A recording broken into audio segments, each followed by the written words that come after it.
What are you saying, bro? You ready for another lesson? Man, I can't wait, man. It's been a while, So.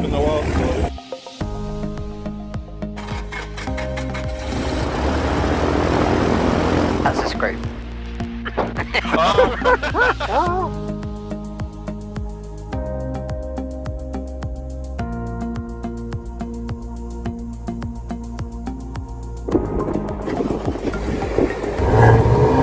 You can even tell already, you know?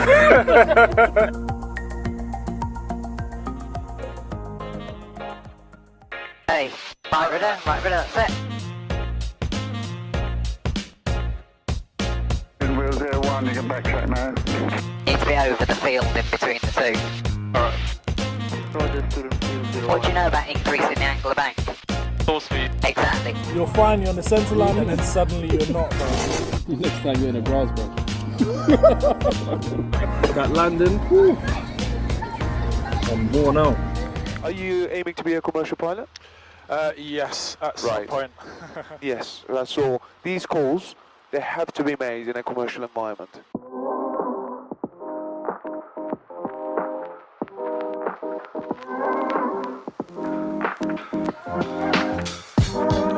Well done, mate. You're gonna make a good commercial pilot. Thank you.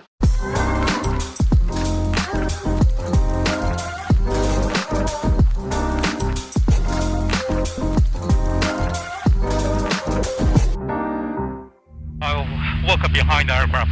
You're very behind the aircraft.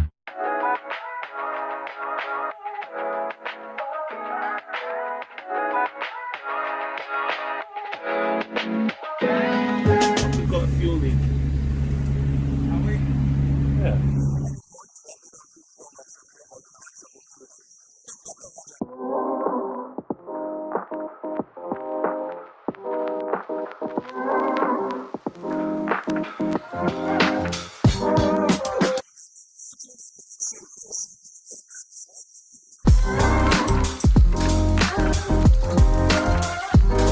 By the way, go to the whiskey, sorry. The whiskey is quite strong. You're gonna make a good commercial pilot. You still have control. No, you tell me when you want to take control. You tell me when you want to take control. Ever?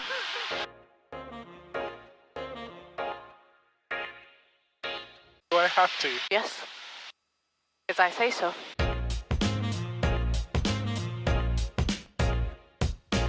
Bear in mind, you're going to have to work with what you've got, normally.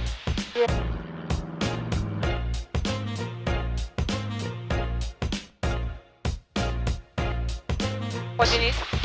That's what I'll make use of what I've got.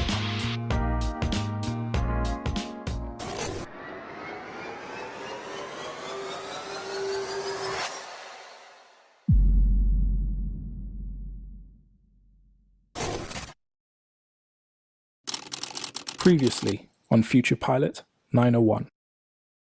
Okay, how you feeling? Feeling good? Good. You're gonna go solo. Okay. Student Will 08 is ready for departure. We are off. Student Wheel 08, surface wind is 330 at 9 knots, we've got one to vacate. Student Will 08. Charlie Kilo is right base, get out to land. Student Wheel 08, minute takes and well done.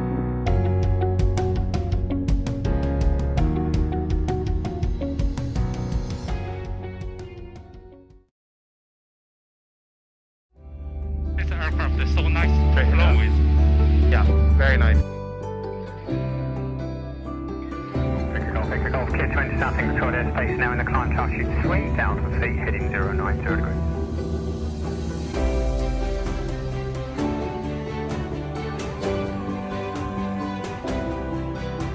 Yes, 3,000 feet is very nice and smooth. Yeah. It's not like in the cloud.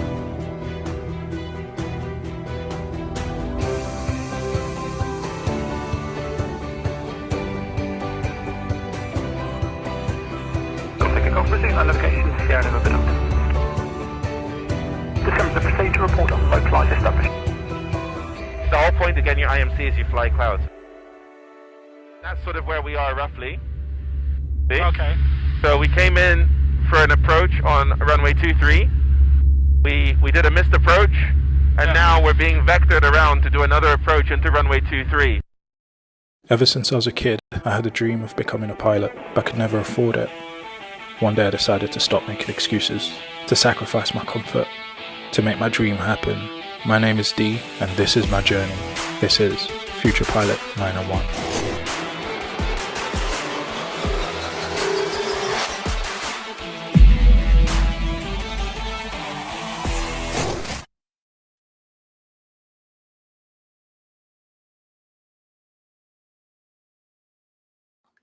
Mic check 1 2 1 2. Yes. Yes. Yes. What's up, people, boys and girls, aviators, aviation enthusiasts? Welcome to Future Pilot 901 Live. The show is brought to you every Monday, 7 p.m. British summertime. My name is Dee, and I'm your host. Happy Monday, guys. Happy Monday. Shout out to you. Oh, yes. Hey, we're still here. Some way, somehow, we're still here. We're still alive and we're still kicking. And we have another week to go after our dreams. Speaking of dreams, what do you guys think of the hat? Told you guys the hat's coming. Got a couple of colors. Got this blue. And of course, got the classic black hat that I wore during my scholarship fly-in. What's your favorite? Let me know. What's your favorite? I personally, definitely, I like the white, but how do you keep the white white? I've got a feeling by the end of the year, it's probably going to be brown. Yeah, I've got a feeling. But limitations make room for creativity. Limitation is the womb of creativity, all right?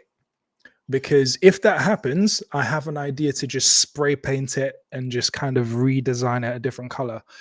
So we will see how that works out. Anyways, how are you guys doing? I hope you've had a fantastic weekend. It's been a busy one. And we got some real important conversations to have today. We have some really important conversations to have today, including talking about Airprox. I want to have a conversation about Airprox. Something came across my desk.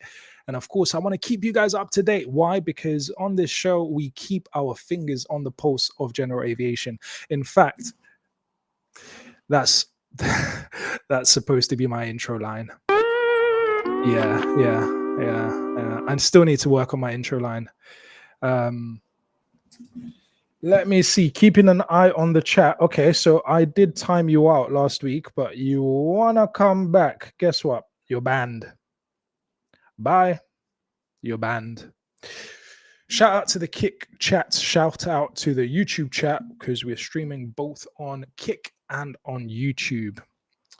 Right. So, want to talk about some Airprox stuff that came across my desk over the last week. Also, want to talk about airspace infringement. Airspace infringement.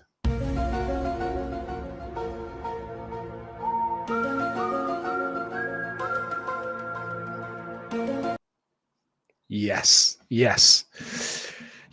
Now, some people might say that I'm not a real captain. Well, guess what? My message to you is...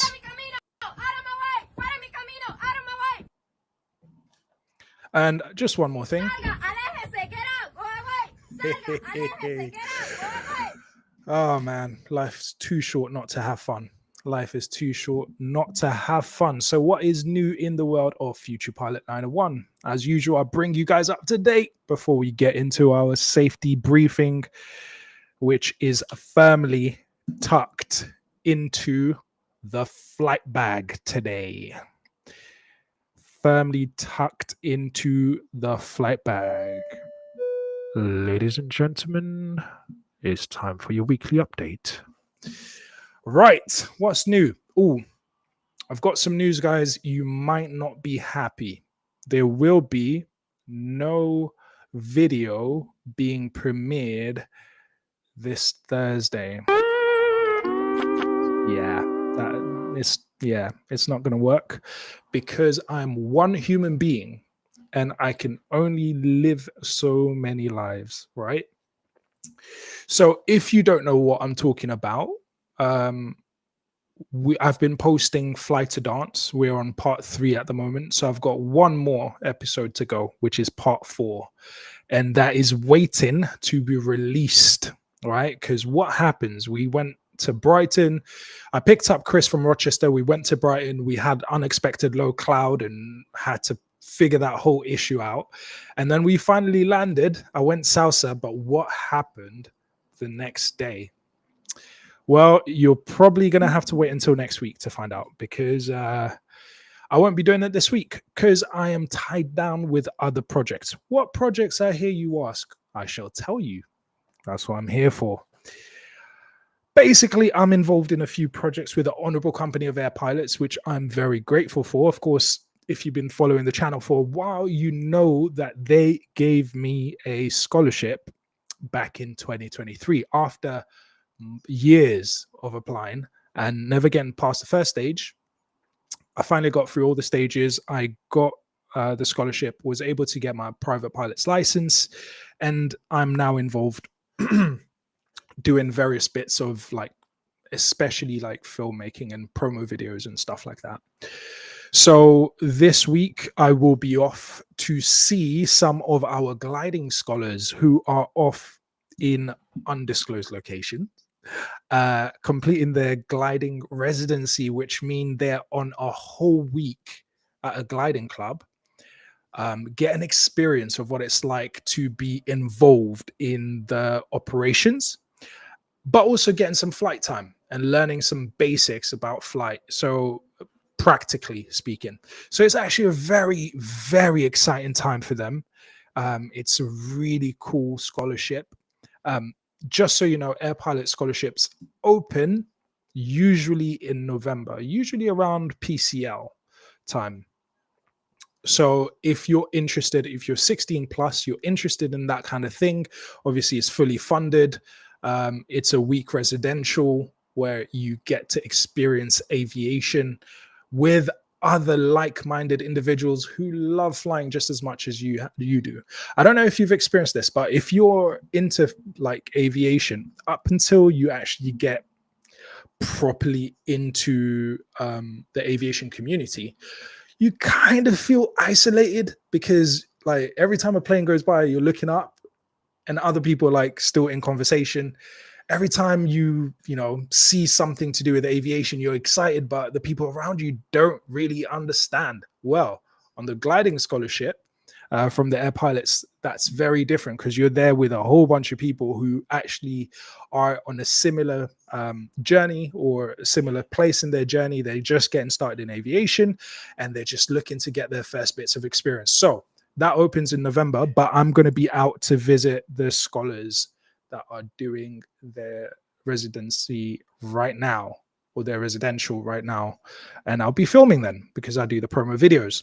So that's new in the world of Future Pilot 901, hence why I am not posting a premiere today, or this week rather. Let's see. But guys, I've got a question. I've got a question. What's happened to the views? What's happened to the views? So in fact, before I get into that, let me show you, if you haven't seen it, let me just show you what I've been posting most recently. Here is the promo. I've always loved flying. Hello. Come on. Well done. And dancing, there's no denying. If only I could blend the two. I know what I'll do.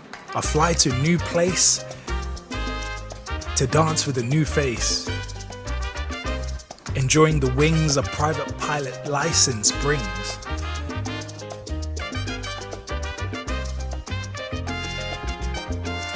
That was a little bit gusty. Just made a no-fly decision. Squawk contact duty, 3-4 shore. A different way to our build and advance. 2-0, join downwind. I call it fly to dance. Full flaps. Ooh, nice one. Flaps come up. Well, flight, man. Foxtrot Sierra, welcome to shore. We have everything in this flight, man. Everything, bro.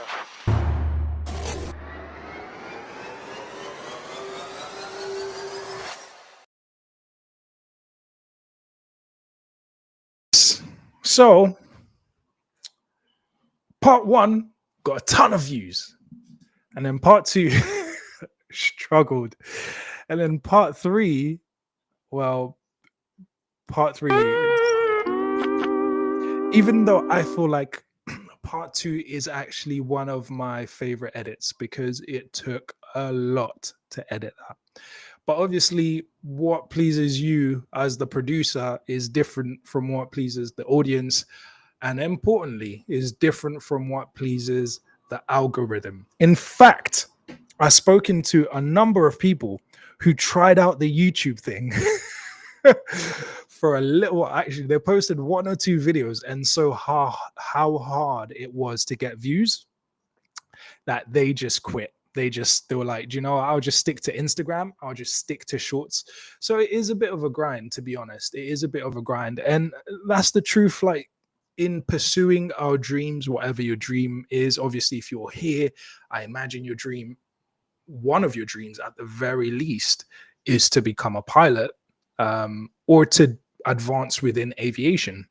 And the truth is, hey, there's like a boring middle in pursuing any dream, a boring middle where at the beginning everyone's like, yeah, oh, you got something new, everyone's excited, and maybe you're buzzing and you're excited. I've got this new equipment, I've got this, you know, something booked in the diary, let's go, right?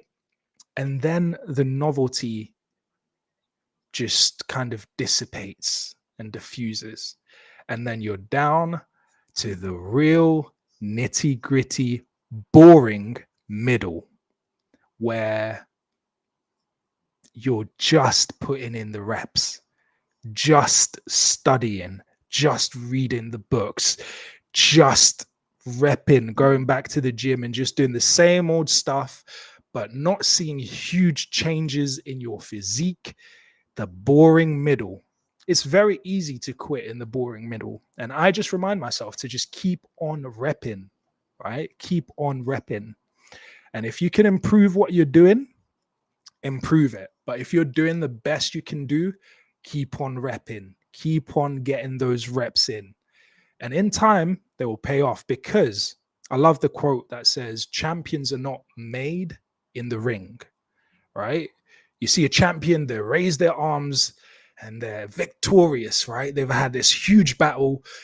They've impressed you. They've knocked someone out, right? They've won. They've overcome adversity, right? To achieve victory. But they're not, a champion is not made in the ring, right? They're just crowned there. All the work goes into the early mornings that nobody sees, into watching your diet when nobody sees, into watching your diet when everyone is saying, oh, why are you not eating? Just eat cake, man. What's wrong with you? Just one cake won't hurt. And you're like, no, I'm trying to work on something. When people inviting you out, come, man, let's go out. No, why? Because I'm saving up to become a pilot, right? Yeah, but it's just one day. Right? Why do you have to be obsessive? Did I ever tell you guys about the time my family basically they had an intervention for me? Did I ever tell you guys about that? Yeah.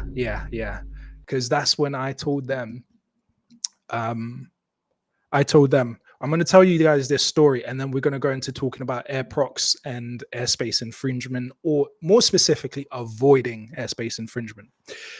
But since you're here and I want to tell you guys a story, I'll tell you guys a story, all right?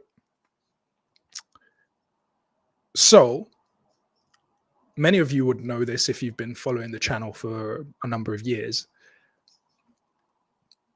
I got to a point, I was going to turn 30. I was 29. So my 30th birthday was kind of like, it's nearly getting there. And I don't know about you guys, but depending on your age, if you're not there yet, I don't know, for some reason, 30 just has this kind of like, I don't know, it seems like a pivotal point. And to be fair, apparently your brain only develops fully by the time you get to like 25. So 30 is like the first round number where you actually have a fully formed brain. Anyways, I then decide, do you know what? I'm tired of actually talking about this dream of becoming a pilot. I'm tired of just not making any progress. I'm nearly 30. I want to feel like I accomplished something. And yes, I've done some really cool stuff in the dance industry, right? I've done some really cool stuff, performed in some of the biggest venues around London, including Sadler's Wells. I mean, name it, I've probably performed there. Right, I've been on tour around the UK as a dancer. I've been a dance teacher, done some cool projects, right? But the one dream I had as a kid was to become a pilot. And I was 29. I was frustrated. I was annoyed and with myself because I realized I was talking that talk, but not walking that walk. I was talking that talk, but not walking that walk. This one time, I remember trying to do a fundraiser. I did a fundraiser. I was like telling my family, I'm trying to raise money to become a pilot. Yeah, so I got probably, I must have raised probably around £50, maybe.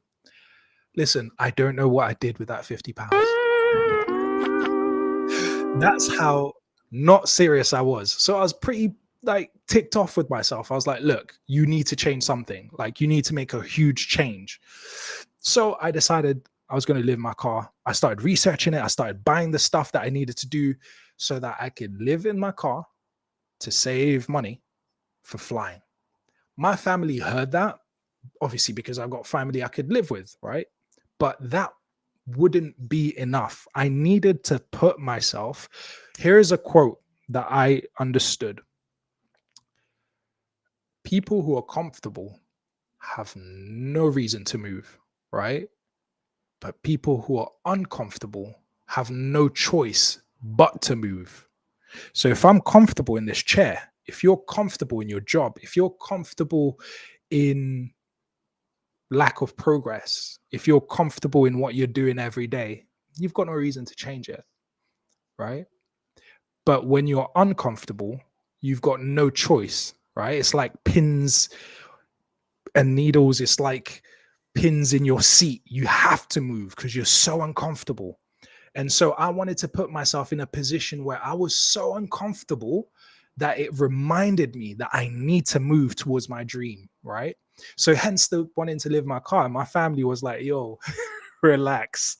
They're like, relax, dude. Are you okay? Anyways, it was a very, very tough part of my journey. There were some tough days. There are days when I cried. There are days when I doubted myself. There are days when I asked myself, why am I doing this? You know, I had to deal with shame, feelings of shame. Now, it doesn't matter. Like, people were inspired, right? They're like, oh, your story is so inspiring. I'm like, yeah, but it's also so embarrassing. Like, people literally know I'm living in my car. That's embarrassing. Like, that's embarrassing. But I had a switch, a mental switch, right? Where before that point, you know, I think about becoming a pilot and it's 100K and it costs a lot and I don't have that kind of cash. I don't know what to do. Oh, it's such an impossible dream, right? But now I was in a position where I was like, do you know what? I really don't care if it's impossible. I don't care if I don't make it. You're going to have to find me in the way. I mean, even I remember when I got my scholarship in 2023 from the Honorable Company of Air Pilots, or when I was at the scholarship interview, a cool guy was interviewing me, but he comes across really stern, but he's really, really nice. But he asked me, what are you going to do if you don't get this scholarship? I swear to you, I think I laughed at the interview. I really did. I really do think I did laugh. I mean, it's a bit of a blur now looking back, but I must have gone like, I don't care if I have to crawl towards that license. I'm gonna get my license some way, somehow. That's what I said to him. I was like, if I don't get this, like that doesn't change the dream. If I have to, I will crawl towards a license, right? So, anyways, what I'm trying to say is that experience changes you. You know, like somebody who has like a near-death experience, it changes you, right? You don't see life quite the same. And that allows me to segue to why I've had some friendships turn sour. I've had some friendships turn sour. Yeah, I've had some friendships turn sour. And in fact, they may even be watching this stream. I've had some friendships turn sour because, you know, when you go through a life-changing experience that makes you realize that impossible is nothing, it becomes very difficult to keep people around you who believe that they have barriers they can't overcome. Yeah, it makes it very hard, very, very hard. So I want to offer an apology. Here's my apology. Listen, I can be a harsh guy.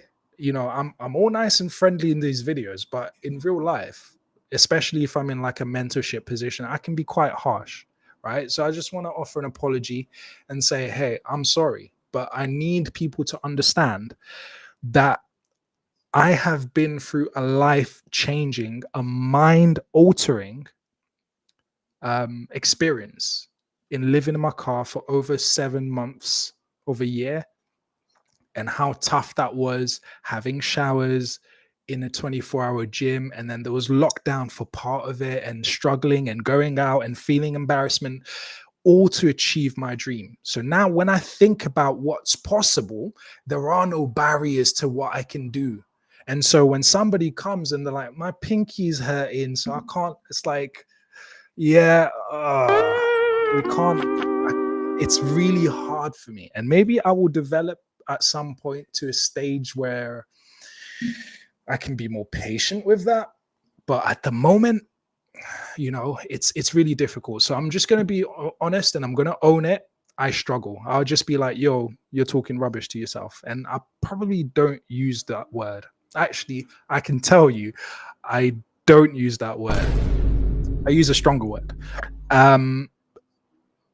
But yeah, I can only demonstrate it with my own life, and I follow people who have inspired me, right? People who have achieved the impossible, the seemingly impossible, people who have overcome great odds to achieve their dream. I'm inspired by them.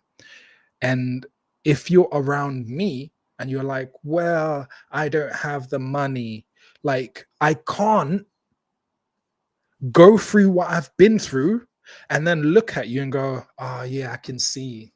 Oh yeah, poor. Yeah. Looks like you just can't achieve it because you don't have the money. Oh, you don't have the connections. Oh yeah. I can't go through overcoming my own impossible and agreeing with your impossible. The natural impact of my journey is that I don't believe that you have limitations. So when you say I don't have the money, I'll be like, okay, you don't need the money, you need ideas, start executing, right? So I'm just saying, I put myself out there to support people, but if you're going to come my way, please know who you're dealing with, right? I'm not one of those guys, like, especially when it's young people. I need young people to understand. I was harsh one time. There was a young person who was like, we're friends. I was like, no, we're not. And I'll tell you why. No, we're not. Why? Because I'm very careful. Like at the moment, I have access to people that have a crazy amount of experience. I mean, like Air Commodore and, you know, Captain this and all of that. And, you know, I've got relationships with certain people who are, you know, head of this and lead of that. And I don't care how friendly they get. I never treat them as a friend. I never, like, in my head, just think we're like on the same level, because when you put yourself on the same level, you then kind of lower your self expectation to learn from them, right? Because if you put somebody in a mentorship or a leader position, you're aware that, oh, they've got something I can really like. My focus in my time with them is to learn from them, right? That's my focus, is to pay attention, to humble myself and to learn. Whereas if I kind of put us on par, I mean, me on par with an Air Commodore, what? Like, what you in the same way, you know, I try to tell young people, like, don't just see me as your friend. Like, we can be friendly, but then you would expect me as your friend to just be like, oh yeah, you can't afford it. Oh, okay. No, I've been through something that's changed me and I've made a little bit of progress. So try and learn from that in the same way that I try to learn. Yeah, you try to learn from everyone, but you also try to learn from those ahead of you, right? So anyways, I'll get off my soapbox. That's all I had to say. Offered my apologies. Okay. I'm going to ban you because I don't need help with my streaming. Thank you very much. You're banned. You're barred. Bye. You now cannot chat on the stream anymore. At least just like say hello and interact with me first before you think you can just hijack and sell yourself on the chat. Anywho, so let's talk about Airprox. What do you guys have to say about that? What you guys have to say about that? Share your thoughts. Do you agree with me? Do you disagree with me? I don't know. Tell me. Tell me what you think of my sermon, of my little soliloquy, right? Of my little monologue. Anywho, it's time for our safety briefing. So I'm going to reach deep down into the flight bag for these ones.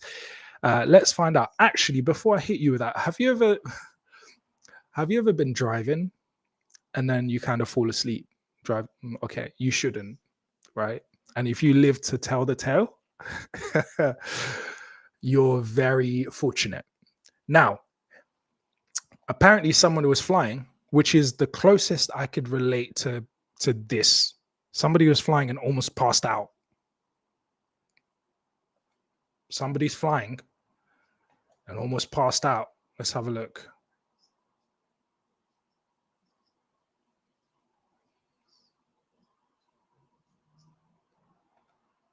Let's have a look.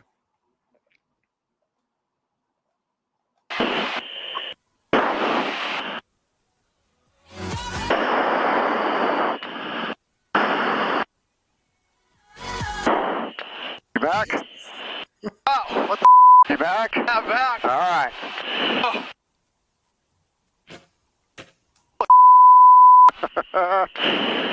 You said you wanted it. Oh. Actually, it is. Okay. Yeah, that's crazy. Good thing is he wasn't flying. It sounds like there was somebody ahead of him, in front of him, who was actually flying, but that's freaking scary. But yeah, unless you're pulling those kind of G's, you don't need to worry about these.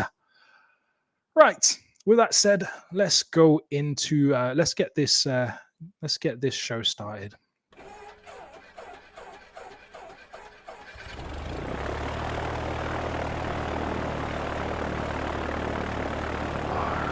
Alrighty then. So, reaching into my flight bag, what do we have to talk about today? Oh, I have an update on cost sharing. If you remember, we covered this a couple of episodes ago. When did we cover this? I'll tell you, episode 4, we covered it. CAA has has released some further guidance on cost sharing, which is really, really useful to know. And in fact, they released what I was looking for last time. Let's have a look. So passenger information, we've already looked at this. If you want to know more on this, of course, this is a CAA, UK CAA cost sharing flights. Just Google that and it will come up. What I am most interested in this time around, since we've already had a look at this at length, because like I told you guys, I am using you. I am using you as a way to be accountable, you know, to kind of look at the stuff that I should be looking at, which you know, helps me stay abreast of the latest information, but also it's kind of like a bit of peer study, right? Shout out to Abs. Abs says, "Hey, great to see that you're doing live streaming. Thank you, bro. Thank you. I appreciate you. Thank you for passing through." So back to this cost sharing. What's the latest from the CAA? So remember last time they said that there's a passenger declaration form, right? So basically, in a nutshell, go and read this for yourself, but I'll give it to you in a nutshell. Cost sharing is about, you know, making the aim of allowing cost sharing, I think, from what I read, is about allowing pilots to get more experience. So the cost of the flight isn't holding you back, right? So if there's more people contributing, then you can do more hours. You become more proficient. That's the idea. So really, it sounds like the CAA wants to encourage cost sharing, but it needs to happen in a specific way to ensure safety. Among some of those points is that when you're cost sharing, whether you apply onto like sites like Wingly or stuff like that, where you post the flights that you're going to do, and then maybe a stranger jumps in and says, "Hey, that sounds like a cool flight, I'll jump in." And then they contribute to the cost. Now, the guidance from the CAA basically says that, let's say you have 4 people and the flight costs £200, you as a pilot have to pay an equal share. So that would be, of course, £50 minimum. Now you can pay more than that, but the minimum is the equal share.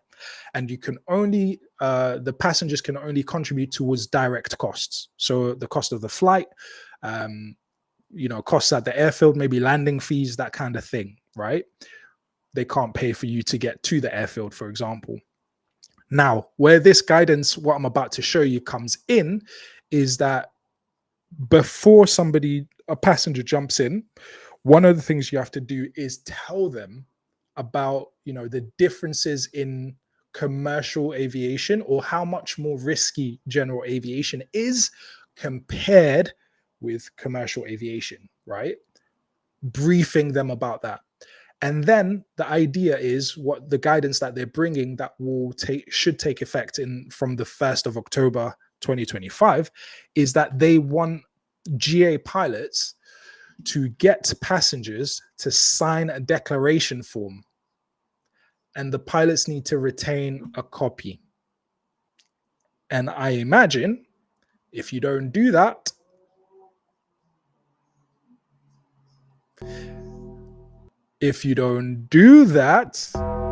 thank you, you may end up in some trouble, right? So let's have a look at what that declaration form looks like.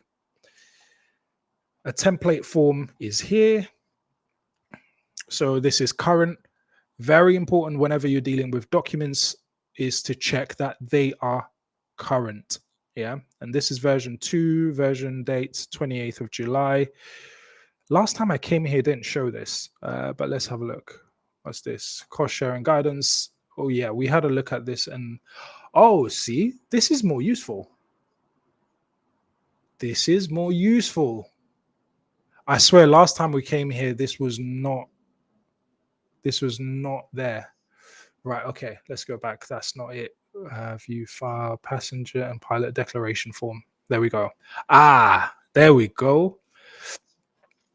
Cost sharing flight, essential passenger and pilot information. Right, date of flight, aircraft, blah, blah, blah, pilot in command, pilot license type and number, en route landing locations, if any, final landing location, essential passenger information. Let's have a look. The following information is essential reading if you are intending to fly as a passenger on a cost-sharing flight. Ensure that you read and you have read and understood this information before commencing your flight. By signing this declaration form, either for yourself or on behalf of somebody else, you are confirming that you fully understand and accept in full the risks that can be involved in flying as a passenger on a cost-sharing flight. Okay, let's have a look. Okay, just checking how long it is. Cost-sharing flights are flights undertaken by private individuals. The cost-shared element is in reference to the costs of the specific flight, which can be shared only between the pilot and others on board the aircraft. These are the direct costs, which are those directly incurred in relation to a specific flight. Okay. There can be no element of profit for the pilot, as these flights are not commercial. If the flight generates profit for the pilot, they will be operating outside of regulations, therefore in breach of law, potentially rendering any insurance invalid. Okay, the contribution towards the direct costs on the flight by the pilot must not be less than the total direct cost divided equally, which was what I said before, by the number of people on board. You're intending to take or to undertake a flight for which the safety rules are not as stringent as they are for commercial air transport flights, where the aircraft pilots and operators are subject to more frequent checks and stricter oversight rules by the Civil Aviation Authority.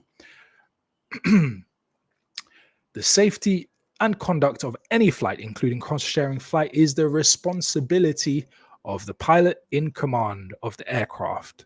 The pilot must conduct the flight in accordance with the regulation for non-commercial flights with light aircraft. It is also the pilot's responsibility to ensure the flight is appropriately insured for cost-sharing flights with passengers. As a passenger, it is your responsibility to check any personal life, accident, or health insurance you have is valid for non-commercial flights. Okay. Then here, the passenger signs a declaration and you keep that, right? Pilot in command declaration, tick each box below. Okay, so for the pilot in command, I confirm that my license, associated type rating, whatever, crew medical are all current for this flight. I confirm the aircraft shown above holds a valid certificate of airworthiness or permit to fly, and the current aircraft insurance includes cover for cost-sharing flights. I confirm that I am paying the appropriate share of the direct cost of this flight as required by cost-sharing regulations. I confirm that I have explained to the passengers that the flight is carried out under the cost-share regulations as a recreational flight and is not subject to the same safety standards as commercial operators, such as airlines, and the aircraft is not required to be maintained to the same airworthiness standards as commercially operated aircraft. So it's great to lay eyes on this new declaration as they're shifting or as they're adjusting, tweaking the cost sharing regulations. So yeah, which take effect on the 1st of October. So yeah, there you have it. There you have it. So that's good knowledge to have.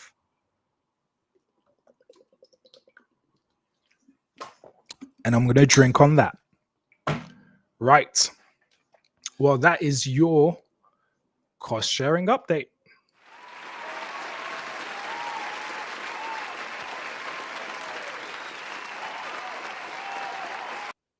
Okay, so I'm hoping to chop these streams down to clips when I get the time to, since I'm so busy.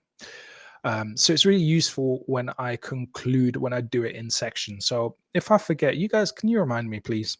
Can you remind me to like properly talk in sections? So we've spoken about cost sharing. We're going to move into avoiding airspace infringement. Avoiding airspace infringement.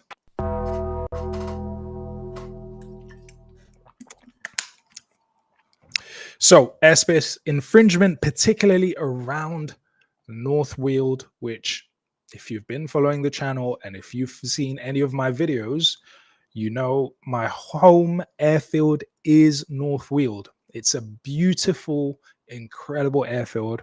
If you've never been, I would say definitely put it on your list of places, airfields to visit. It's historical, i.e., had something to do with the World War. If you ask me what that exactly is,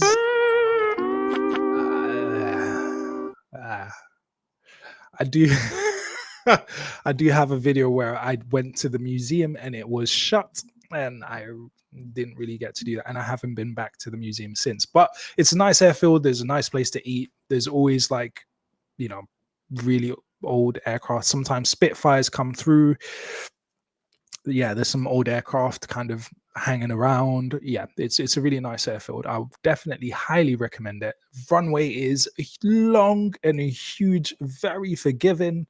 I think it's just under, it's about 1,800 meters in length, so very, very forgiving. But very importantly, it is right under Stansted's airspace, which means it's very easy for people, pilots who are not really paying attention to it, to inadvertently go into controlled airspace, which is basically then airspace infringement. So let's have a look at what the CAA chucked towards me about this. And although this applies to North Weald, I think there's definitely takeaways, right? For anyone operating near controlled airspace, there's definitely takeaways. So hang in there if you don't fly at North Weald, but if you're intending to fly into North Weald or you fly from North Weald, this would be useful to you. And of course, this is a bit of peer study. So hopefully it helps to make it a little bit memorable. And you can always come back to this video if you want to watch it, or of course, read directly from the source. Righty, let's have a look. So here you have it. Let me zoom into that for your viewing pleasure. Date of publication, 24th July. Now, I know they have released something before, but clearly this is updated. So this is aeronautical information circular, right? Pink, so that's to do with safety. Right, airspace infringement prevention in the vicinity of North Weald. Right, now, I'm not going to go through all of it. I had a quick skim read of it, so I'm just going to go to the important part that I want to highlight. But of course, you can always look it up. If you want this, I'll drop it in the chat for your that's in the YouTube chat and that's in the Kick chat.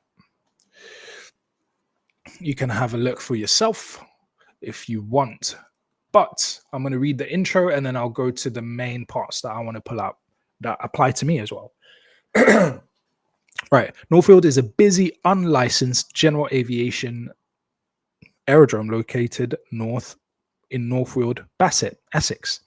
It serves a wide variety of operators, including emergency services, helicopters, flight training school, jets, and warbirds. And by the way, jets have priority, so sometimes there is a sterile circuit and you have to give way to jets and stuff like that. So just know that. The aerodrome has 2 runways orientated 0220. Okay. The location of North Weald Aerodrome requires operators to have an increased awareness of airspace structures that surrounds it. Each year, there are multiple airspace infringements of the notified airspace that surrounds the aerodrome. With the busy neighboring London Stansted Airport operating runway 0422. Any airspace infringement may have a safety impact to arrivals to and departures from the airport, along with disruptions to the wider airport operations. So it really throws them for a loop because obviously they have to protect commercial passengers. So airspace infringement, they have to maintain certain separations. So yeah, that does alter their operations when that happens, depending on how bad the infringement is, I imagine. I haven't looked into it, don't quote me. Now, this is Northfield, and this is Stansted over here. And usually I depart via Chipping-Ongar to wherever I'm going, or you can also depart via Epping. But there's a little operations area. So let's have a look at that. So that's the bit that's been cut out for people coming from Northfield. And within this space, you've got from surface to 1,500. Above 1,500, based on London QNH, then you're infringing airspace, right? So there's a transponder mandatory zone here. So all of this is a transponder mandatory zone, which means you have to have a transponder and have mode Charlie, which means you're basically also sharing your altitude through the transponder. Now, what did I want to pull out of this? That's the description of the airspace, what's around, to the north, to the south, heights, etc.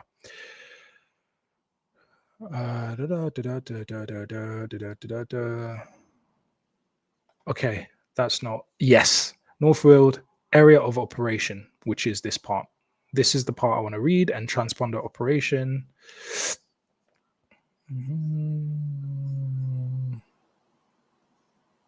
Okay, no, that's not the part I wanted to read. Transponder operation. Always ensure that the transponder is operated to the full extent of its capabilities.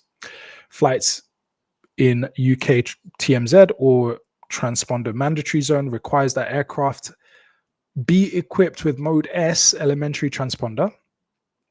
The pilot of an aircraft wishes to operate in TMZ without such serviceable transponder equipment may be granted access to the TMZ or transponder mandatory zone subject to ATC approval.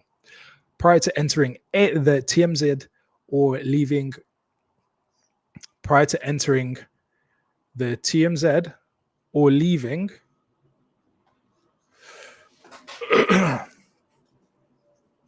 give me a second. Where was I? Prior to entering the TMZ or leaving Northfield airfield area of operation, carry out an additional check of the transponder to ensure that it is selected to mode A and alt mode C. Okay. Here is the important part, and I got shown this when I was doing my checkout to start hiring aircraft. Prior to the flight, ideally before starting taxi, it's a good idea to consider checking the accuracy of the pressure altitude that the transponder is reporting. To do this, set 1013 hectopascals on the altimeter subscale and check that the altitude on the altimeter against the reading on the transponder. Remember to set the correct altimeter setting before starting to taxi. So basically what you need to do is, before you kind of get moving all about, you've started, your altimeter is set to alt. Instead of setting the QNH, set 1013. And that reading should match what the transponder is saying. So if you set 1013 on the altimeter and it's showing you 200, then the transponder should also say 200. Now, if the altimeter says 100 and the transponder says 200, you need to bear that in mind, basically, is what they're saying when you're flying about. That actually your altimeter is saying your transponder is saying 200. Anyways, back to this. Just got a couple more things to pull out, and then we will be done with this. Okay, if any doubt exists as to the serviceability of the aircraft transponder, either obtain an approval as paragraph 3.3 prior to entering the TMZ when inbound to Northfield Aerodrome, or prior to leaving Northfield area of operation when outbound, or arrive and depart only via the area of operation as depicted there. So I guess like that's just the easiest way to go about it, really, is if you're going here outside of the AOA, AOO, sorry, then you need to really think about the transponder and whether it's reporting accurately and all of that, and get permission if you don't have a transponder that's showing altitude or whatever. But if you're within this area of operation, then you're basically fine from surface to 1,500. Now, what else did I want to pull out of this, which is useful to me as well, flying from Northfield? Altimeter operation. Prior to flight, set the relevant QNH prior to commencing taxi, and check again as part of pre-departure checks. Part of that check will incorporate ensuring that the altimeter reads the aerodrome elevation if using QNH. In case of Northfield Aerodrome, the published elevation is 321 feet. If the aircraft altimeter is under reading, take that amount into consideration when with your altitude selection. As part of threats and error management, pilots are advised to maintain adequate separation from notified airspace through the application of the Take 2 guidance. Where able, plan to remain at least 2 nautical miles from the edge or 200 feet below the base of the subject airspace. So 2 nautical miles from the edge, horizontal separation, and 200 feet vertical separation. Take 2 to avoid airspace infringement. The recommended 200 feet vertical distance may need to be increased during flights where turbulence or thermal conditions are encountered, or following periods of skill fade to prevent inadvertent climbs into controlled airspace. So that's really useful, an important thing to remember. Take 2 nautical miles, horizontal separation 200 feet, vertical separation, increase that if you might have skill fade or if it's turbulent, because very quickly I had a bumpy flight. The flight to dance episodes, those were some bumpy flights, and it's so easy, especially if you've got a bit of skill fade. Before you know it, if you are 100 feet, your separation was 100 feet, you could easily end up in controlled airspace. So yeah, that's something to look out for, and that's the guidance. That's the guidance for avoiding airspace infringement. Of course, the circuit height in Northfield is 1,200 on the QNH, so really it's a 300-foot buffer. So you're taking 3 in that situation. But obviously, when you're flying around airspaces, and that's why I said, even though this applies specifically to Northfields, there are takeaways for any controlled airspace wherever you fly around the UK. Take 2, basically. Now, quick look, quick scan. Anything else I want to pull out from this? Of course, use the stance. Oh, yes, this is really important, and something that I will be considering as well for future flights. When operating proximate to controlled airspace, pilots are recommended to be in receipt of air traffic service. However, rather than operating autonomously and squawking 7,000 or 2,000, or being in receipt of basic service from London Information, I've done that before, another radar unit, pilots are strongly encouraged to make use of the relevant frequency monitoring codes All right. To do this, they should listen out on the appropriate frequency and set out your transponder to the correct listening squawk. In the case of Stansted, the frequency is 120.625 and the squawk is 7013. This information is annotated on the VFR chart at the boundary of the relevant airspace. A squawk code or a squawk does not provide a clearance into controlled airspace and does not imply that an ATC service is being provided, but it will allow ATC to intervene early to help with when an infringement occurs, right? So let's have a look. What does that look like? Let's have a quick look. Shout out to you if you're joining us for the show.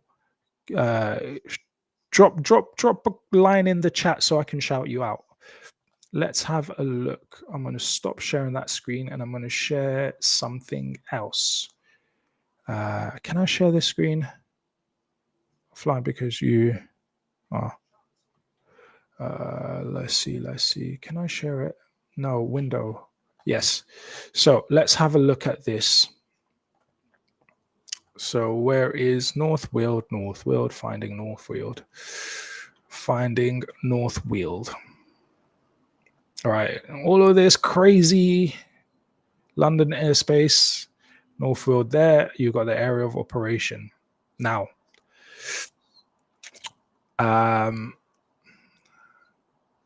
last time when I flew north, I actually went out through here, through Epping.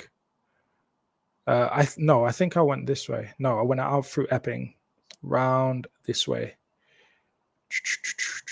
Around there. And what they're saying is, I don't know if you guys have seen this. Let me bring this to your attention if you haven't. I've got one squawk.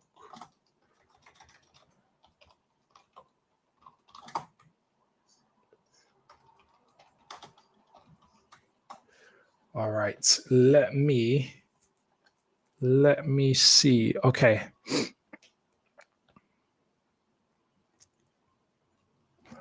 Stansted, give me just a second. I'm nearly there. South End. Or okay.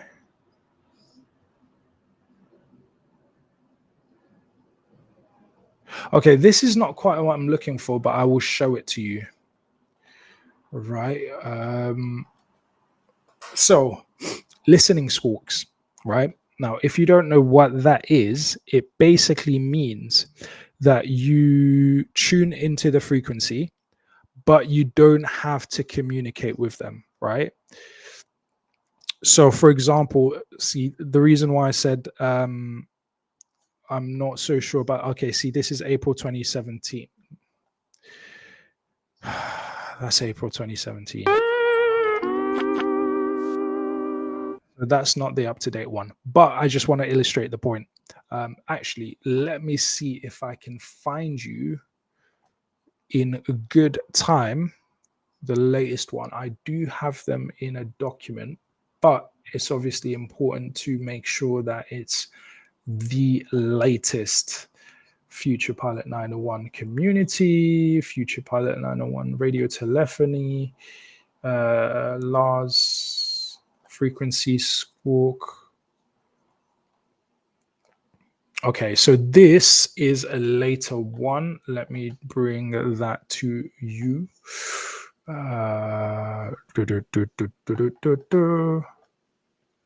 Okay, let me share this with you. Take that out. Actually, we can just share this tab instead. All right, there you have it.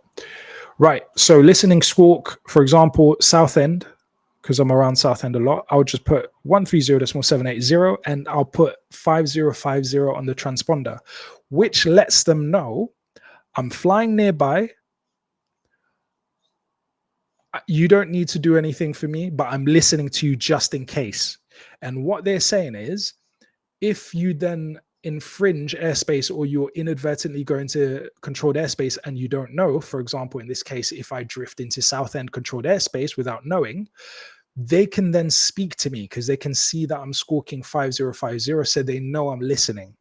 But if I'm, for example, flying around south end airspace, but I'm getting a basic service from Farnborough radar, then south end can't speak to me. So that's what they're saying in terms of trying to avoid airspace infringement. Speak or tune in or use the listening squawk. Tune in and monitor the frequency of the controlled airspace that you're nearby. So if you're around Stansted, put in the Stansted one and put the listening squawk in your transponder. That way they know you're listening. And in that way, if you drift in, they can be like, yo, what are you doing? What are you doing? Here's a number for you to call. Just joking. Don't know if that's what happens, but yeah, at least they can talk to you and prevent you from making the situation worse. Okay, so that's your airspace infringement update of the week.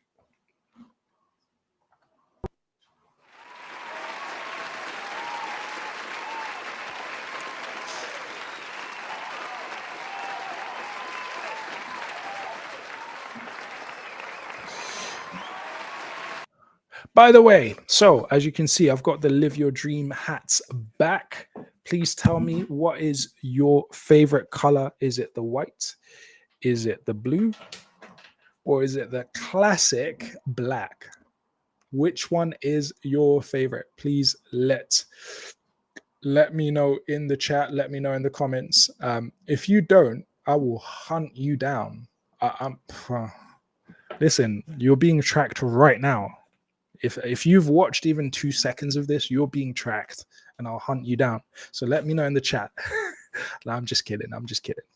Let me know in the chat. What's your favorite color? I personally, see, I like the white, but I don't know how I'm going to keep it white. So I've got an idea that when it starts like messing up, I'm going to like spray paint it and just change the design to some funky color or dye it. With the black, I've had the black before and it's kind of got, I don't know what you call it technically, but I wore it a lot and it was in the sun and the sun scorched it and the color faded.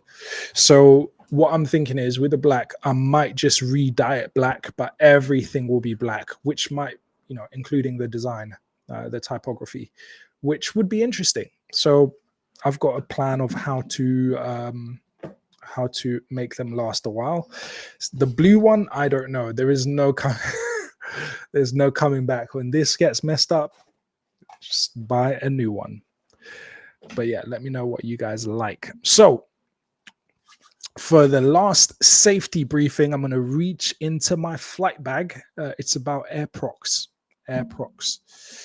What is an Airprox, I hear you ask? What is an Airprox? We've talked about this in one of our previous shows. It's basically something you want to avoid. Yeah, you want to avoid Airprox. It's basically near misses, got too close for comfort. Let's put it that way. And I think it was episode 3. This is episode 6. We covered gliding sites. So that's come up again. That's come up again because there was an Airprox and we're going to have a look at it. I would chuck it in the... I will chuck it in the chat in case you want to have a look for yourself, and you should. But of course, this is a bit of peer study, so we can have a look together. You use me, I use you. You scratch my back, give me some viewing minutes. I scratch your back. I keep you informed, and that way we all win. Yeah, we can all win. We can all win. All right. All right. So let's have a look. I feel more knowledgeable now that I'm doing these shows. I feel like, you know, I know there's a time every week when I will actually look at all this information and keep myself in the know. So yeah, I'm quite happy with this. I hope you guys are, finding these beneficial as well. I certainly am. Let's share the next one. So Airprox, what happened? What happened? Who got too close? Okay, let's go on this short, brief commercial break whilst I sort my life out for a second. Which one should we have? Let's go to this one. Ever since I was a kid, I had a dream of becoming a pilot, but could never afford it. One day I decided to stop making excuses, to sacrifice my comfort, to make my dream happen. My name is Dee, and this is my journey. This is Future Pilot 901.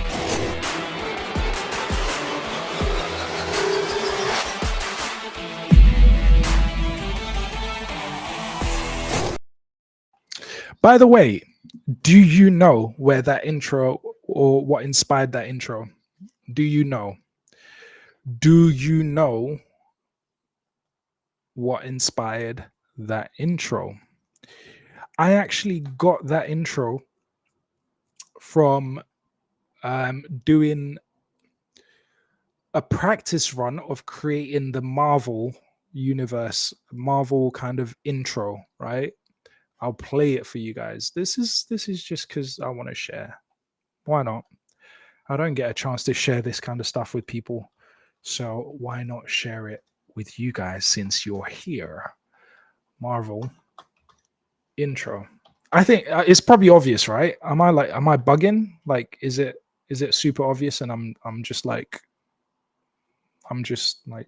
really slow and don't realize that you guys like already know that it's from Marvel? Let me know. Right, where is it? I think this is the one. Without the sound.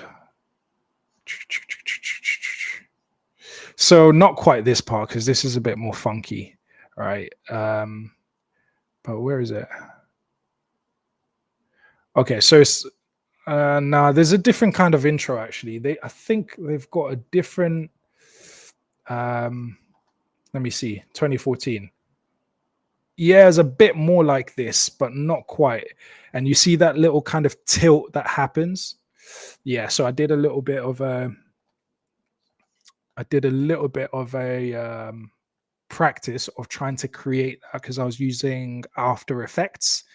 So I was trying to learn how to do some effects, and I ended up with this.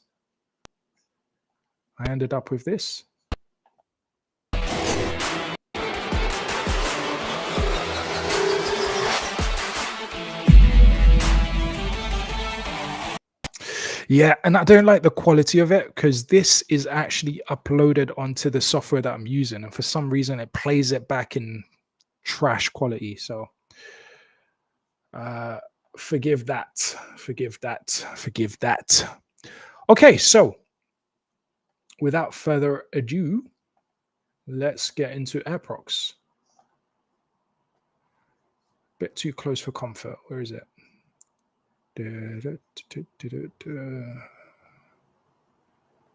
Why can't I find it? Oh, there it is. All right, let's have a look. Airprox got a bit too close. So this is the June 2025 edition. I like this title here. Watch out for the wire. Do you know what that reminds me of? Watch out for the wire. I'll tell you what that reminds me of. I remember seeing this on VHS. Now, some young whippersnappers might not know what a VHS is.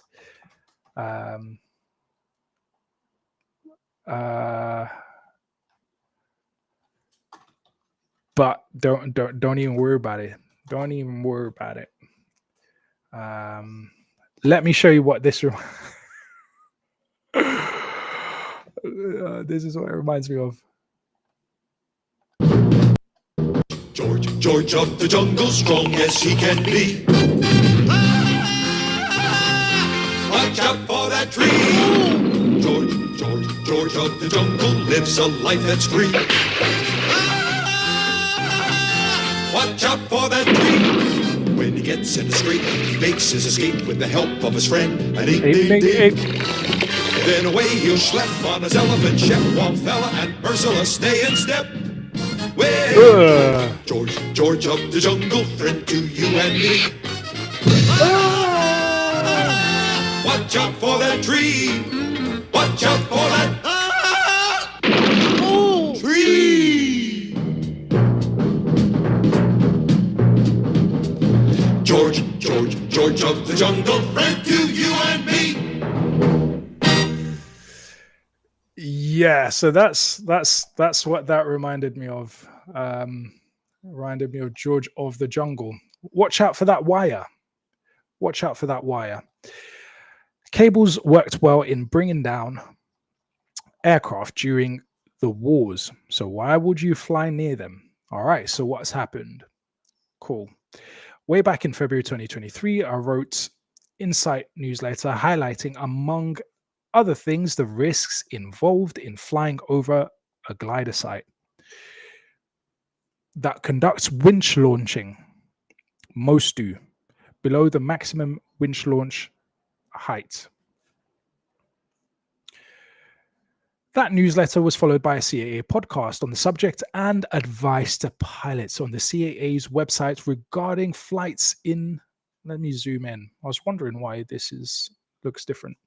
On the CAA's website regarding the flight in the vicinity of gliding sites, and we watched that video a couple of episodes ago. Since then, we have seen fewer reports of such direct overflights, but they do still happen. Take this event, Airprox 2025-011, which I can honestly say is one of the most alarming I've come across in 12 years of working for their UK Airprox board. It involved SZD 51 junior glider and a PA-28, which is one of the aircrafts that I fly, over Longmind gliding site. The glider was winch launching and had a nose up altitude of about 45 degrees, restricting the pilot's ability to look out in all directions. What's more, the launch phase is particularly busy time for any pilot, so they were also concentrating on that. The PA-28 pilot was approaching the area from northwest at an altitude of about 3,000 feet and was receiving basic service from Shawbury Zone. However, the glider was not equipped with a transponder and actually didn't show at all on the radar until about 5 to 10 seconds before the closest point of the approach between the two.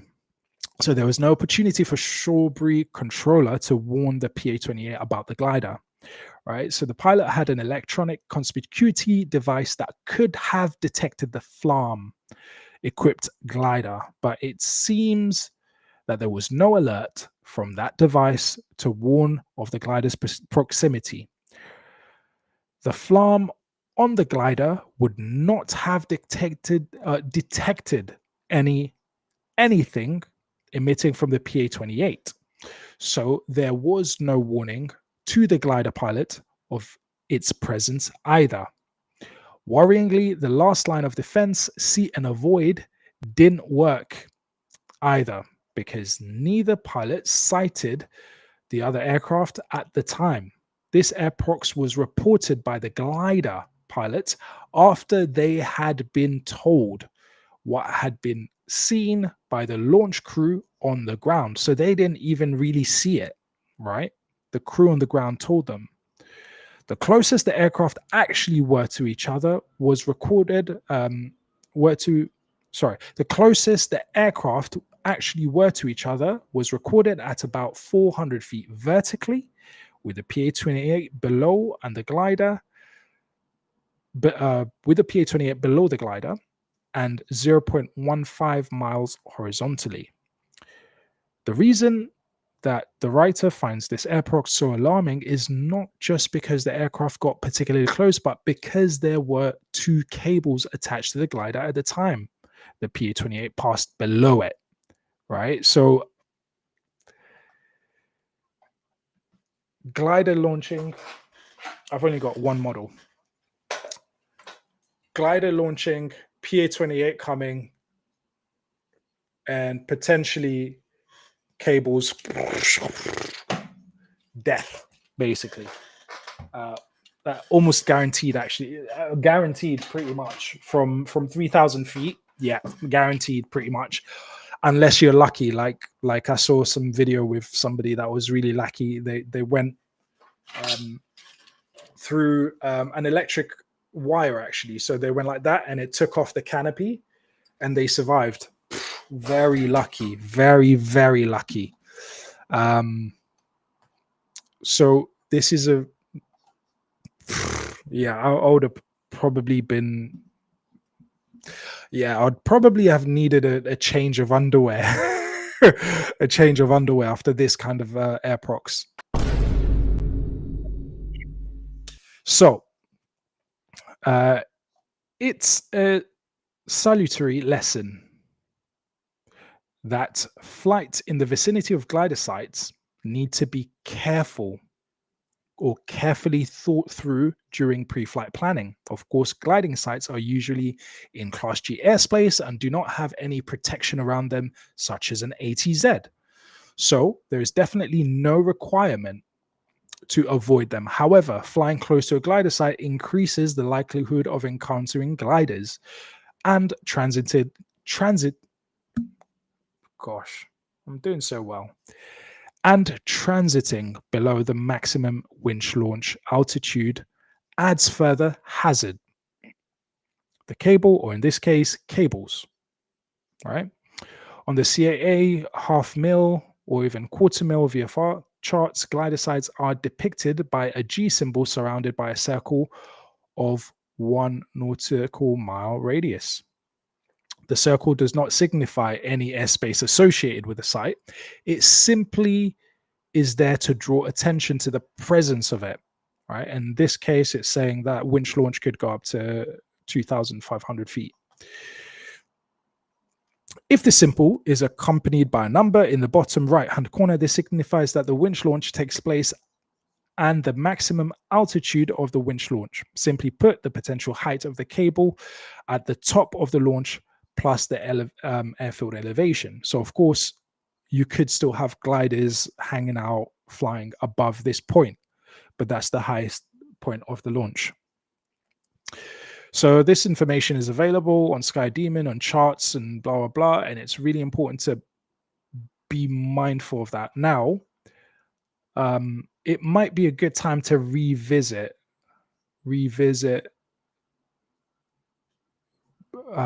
the guidance on flying around gliding sites. So I'll just pull that up and have that in the wings ready to go. Flying over gliding sites. It's a nice short video that's actually quite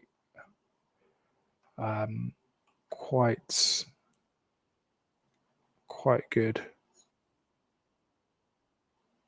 And we'll finish with that after I just have a quick scan of whether there's anything else to pull out. So if planning, blah, blah. Okay. So if planning to fly near or over such a site, we should be considering what altitude we want to fly. If we can't or don't want to fly above the maximum altitude of the winch launch, then we should consider either giving the site a wide berth, about 2 miles, again, taking 2 miles horizontal separation.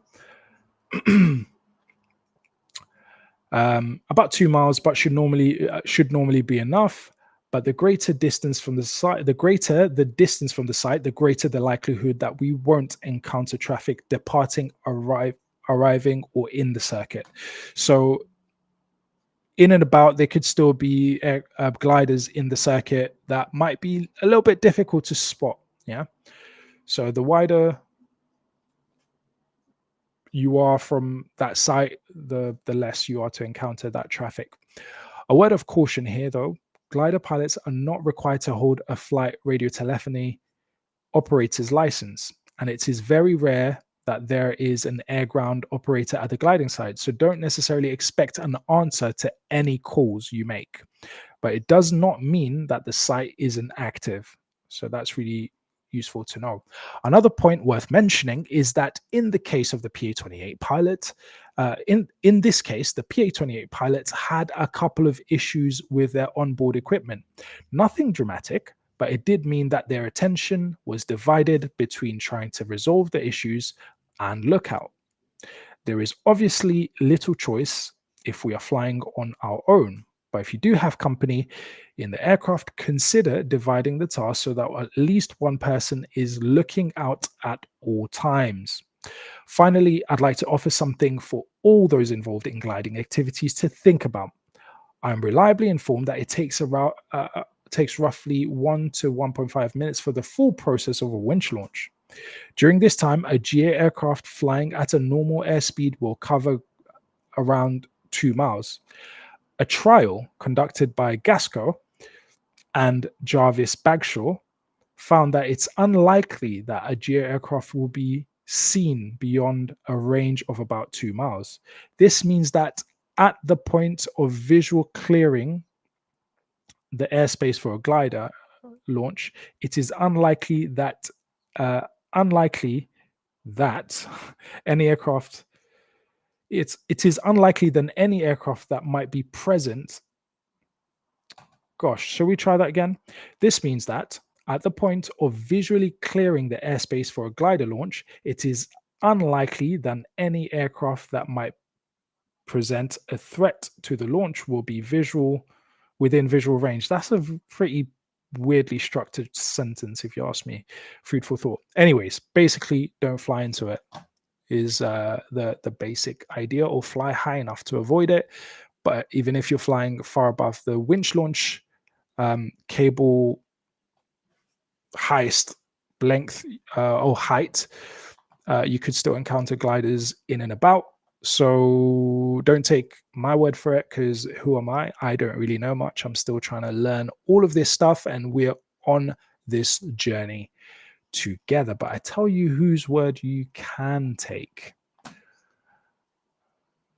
I tell you whose word you can take on this as gospel. Whose word can you take as gospel? These guys. Almost all gliding sites in the UK use a winch launch, where gliders are launched with a winch and steel cable instead of being towed by an aircraft. 90% of sites winch launch to at least 2,000 feet above ground level. So if you see a gliding site marked on a chart or moving map, it's safe to assume cables could be overhead at any time during daylight hours. A glider will go from ground to over 1,000 feet AGL in about 20 seconds, so a pilot won't be able to see the launch happening from the air. Spotting the glider as it climbs will be too late. The danger hasn't passed once the glider is released either, as you won't see the cable as it descends under a small parachute for another 20 to 30 seconds. Flying over an active winch launch gliding site puts lives at risk. So what should a pilot of a powered aircraft or helicopter do? Look for the location of gliding sites and check the altitude to which they operate when you plan your flight. A VFR paper chart will show the site marked with a blue circle and a G, with a figure in thousands of feet AMSL telling how far the cable may extend. For example, G3.3 shows that the cable launch can operate to and be released at up to 3,300 feet above mean sea level rather than above ground level. On most moving maps, the site is shown with a glider symbol, but no maximum cable altitude is shown. So you may have to work through a menu to reveal the details by selecting the Location and Review tab at the side of the screen, where the altitude will be listed along with waypoints and radio services. The gliding site altitude only refers to the maximum altitude of the cable. So you should also plan for gliders being towed or in free flight around a launch site and above the annotated altitude. Whatever you use to plan your flight, you'll find gliding site details in the UK AIP at ENR 5.5 Aerial Sporting and Recreational Activities. This includes winch heights above ground level and sight elevations above mean sea level. If you are a glider pilot or club member, it's really important to record and report overflight occurrences to the British Gliding Association, which has an incident reporting form on its website. Your club might have its own incident book or system to record the information they need too. If the overflying aircraft caused danger and compromised safety, you should report an Airprox. The UK Airprox board will accept an overflight report from a responsible ground observer, instructor or duty pilot, as they understand the lookout limitations of a winch launching glider pilot. Pilots of powered aircraft and helicopters should avoid gliding sites at all times. Only ever fly over them if you have had positive confirmation from the site that they are not active. Find out more at caa.co.uk/gliding sites.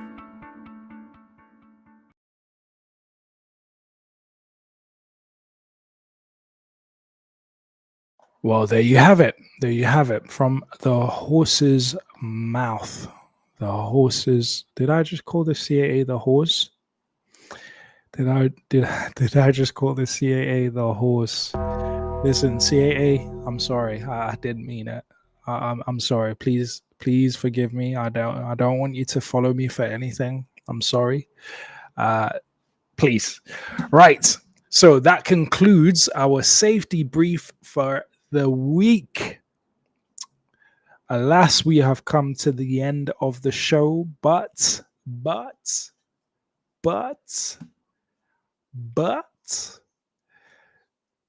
psych. It's not the end of the show yet. Not yet. Not until we look into what my favorite YouTubers have been up to this last week. Of course, your favorite YouTuber, me. Yeah, I have been posting, and you have part 3. Yeah, thank you. Part 3 of Fly to Dance posted last week. Let's have a quick look at that, and then we'll have a look at some of my favorite YouTubers and what they have been up to. I don't know about you guys, but I'm so grateful that YouTube exists and that pilots actually post their journeys. So before I got my private pilot's license, it was like my number one way to keep my dream alive, just seeing other people doing it. And the more you see something, the more your mind can imagine it, right? So every time I watched this stuff, I would imagine myself going on those kind of flights. And now I do. So dreams do come true. Let's have a quick look. Let's go future pilot. I'll share my screen actually. Let's have a look. Flying over. Where am I? Flying over gliding sites. All right. Just need to make sure I share the right screen. Yeah, I need to make sure I share the right screen. I don't want to be showing you guys stuff that you shouldn't be seeing. Yeah, that wouldn't be good. That would not be good. That would not be good.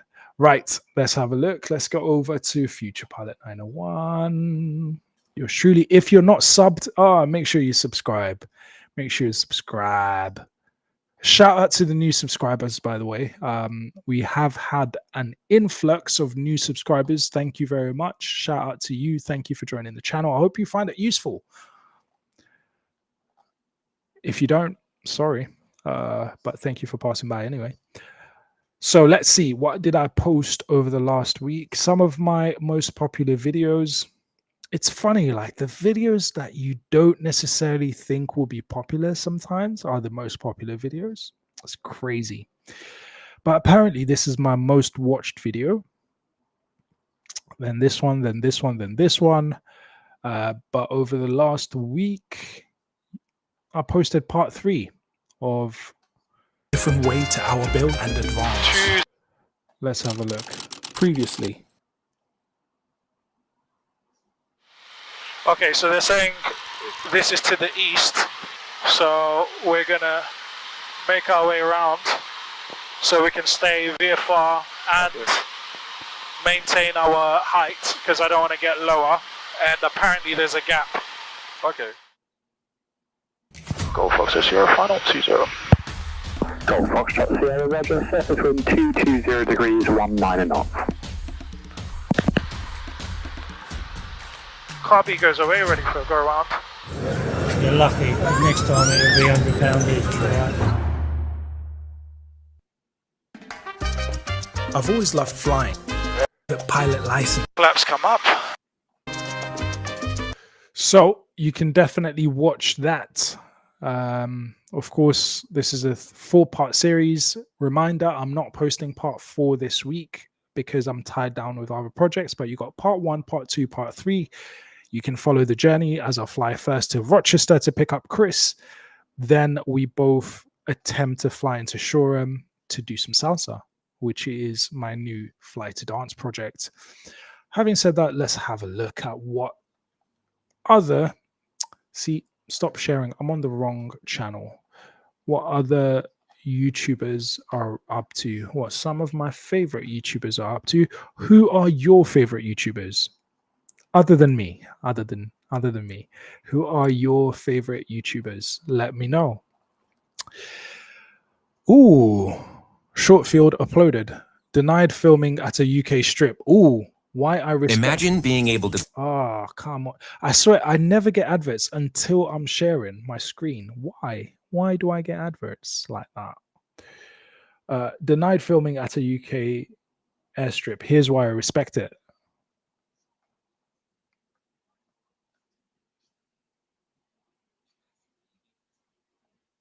You respect that. Ay. Let's find out why. Why can't you film at this UK strip? Permission to land in your field today. Yeah, this afternoon. Yeah, my name's Terry. Oh, wonderful. That's brilliant. Okay, thank you very much. Look, can I just ask, I've got a little YouTube channel and I was wondering if I could... Okay, yes, 100% understand.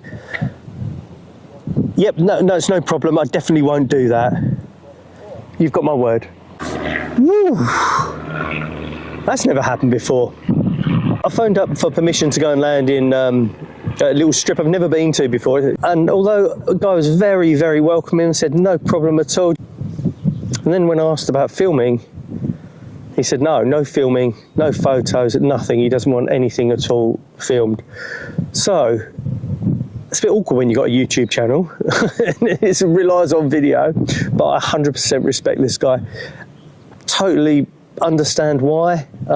This is their private property. I thought it'd be a good opportunity to have a chat about, the wind's picking up, have a little chat about how we firstly find out about these places in the UK, about how we plan and how we get permission when sometimes permission isn't granted. I mean, I haven't had a 100% success rate. Sometimes I'll find out it's not the right time, or especially in the winter the field's not in good condition. Or sometimes, these are farms and the farmers are farming, so they use the land for that. And I'll film as much of it as I can, and I'll leave you guessing where it is, but yeah, I'll see you in the cockpit. Finding places to visit in the UK is pretty easy. Firstly, you've got our VFR flight app, Skydemon, which, as well as having all the bigger airfields shown, it also has many of the smaller grass and farm strips that I absolutely love to visit. Even if there's not a published airfield plate for these strips, Skydemon generates all of the relevant information in a chart format. It will give you the runway orientation and dimensions along with any frequencies and nearest nav aids. However, this is not official data, and I've been caught out before where the runway dimensions on Skydemon are not correct, so it's important to double check this. I'll often use Google Earth to measure it, or I'll get the information from a pilot that's visited there. The other way to find out about private unlisted strips is through word of mouth, and it's surprisingly easy to obtain this info as the strip flying community is pretty small, but it's very well connected. Once I've established that the strip is suitable, I'll then call the operator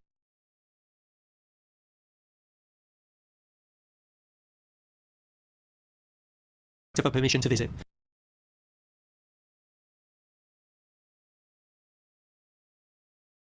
Contact information is also on the app. Yeah, I'm on mute, so you obviously can't hear me on mute.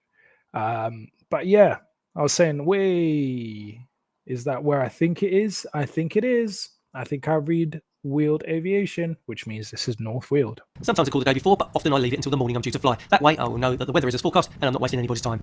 If they don't offer one, I'll always ask for a brief. I'll check the runway condition, the observed wind and weather status, and I'll check circuit direction and any areas to avoid. I'll ask where I leave the landing fee, or if there isn't one, I'll ask where I can pay a contribution to the field's upkeep. Even if not requested, I always like to leave some money because I want to show my respect and I want the owner to keep the field available to me. That's nice. That's a nice idea. Although I've never been to anywhere yet that doesn't charge landing fee, but that's because I haven't landed on strips. Although I do want to start doing that. As I said, sometimes I'm asked to try again another day, but to be honest, I have about a 90% success rate when requesting permission. I also always tell them that I have a YouTube channel, and I ask if it's okay to film. Most of the time this is not an issue, and I'm often asked if I can actually promote the airstrip so that others will come. However, I've got one of those, it's a really sturdy mount.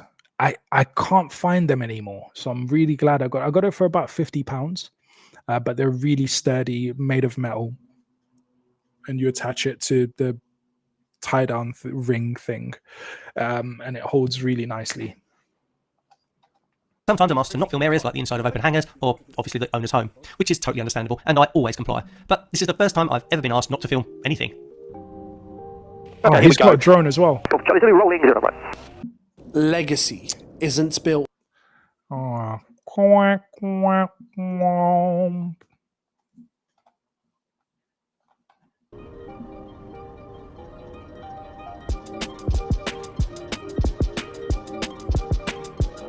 Is that Andrewsfield? That looks like Andrewsfield. Yep. Come on. There was a time when I had no clue where these places were or what these places were. And now, thank goodness. Hey, progress is possible. So that is Andrewsfield. I thought I recognized that airfield. Anyways. So this field that we're going to, I won't tell you what the name of the field is. You can look it up if you like. It's very much right next to Duxford. So it's I will be talking to Duxford. Unfortunately, I'm going to bleep out the name of the strip. I don't want it. I don't want him to, give you like publicising this strip. I don't think he wants it publicised. I think I've said I would make a big deal about it, and although I'm making a video, I'm not. Charlie, so this full cruiser from Andrewsfield to 20 miles to the east of Duxford, at 1,300 VFR, and I'm planning on doing an overhead joint. So I'll call you a bit closer, but I am starting to approach from the east, so north of the ATZ, up from the east, and currently have 11 miles to run. I know this sounds a bit petty, not mentioning the name of our destination, but look at it as a bit of fun. You'll get some more clues as I explain my approach. I departed Andrewsfield and headed northerly and out from under London Stansted controlled airspace. And once clear of that, I took up a direct route towards Duxford. That's some good graphics, man. How'd you do that? I mean, I would have probably used After Effects to do that. I've kind of done similar things before, but that's pretty good graphics, man. My destination is very close to Duxford's ATZ, or the air traffic zone, which will require permission from Duxford to enter, as I may need to nip into it as I set up to approach the destination. And that's information from Charlie Zulu's just overhead the field, joining crosswind for the southern side of 1,000 feet, 1009, and I'll be shortly turning it downwind. I will get to the ATZ. Good 22, thanks, and report your shipping to leave our frequency. Okay, cool, Charlie. Bravo, report final for, report on a 4 mile final for runway 06 right. So I'm going to leave this here and take you over to Barrow, a beautiful little grass strip set in the stunning Malvern Hills, around 10 nautical miles to the northwest of... Right, that's that. That was pretty interesting, just to know. Well, do you know what? Do you know what? Do you know what? Do you know what? Private strip. So if I had my private property and it happens to be a strip and I allow, GA pilots to land there, and I said to them, yeah, no, I don't want you to film because like this is actually my place. Like I actually, maybe my home is not far from it, whatever. I can see that. So maybe I do respect it. Maybe I do respect it. Fair enough. Fair enough. Fair enough. So what else have my favorite YouTubers been up to? By the way, if you've not subscribed,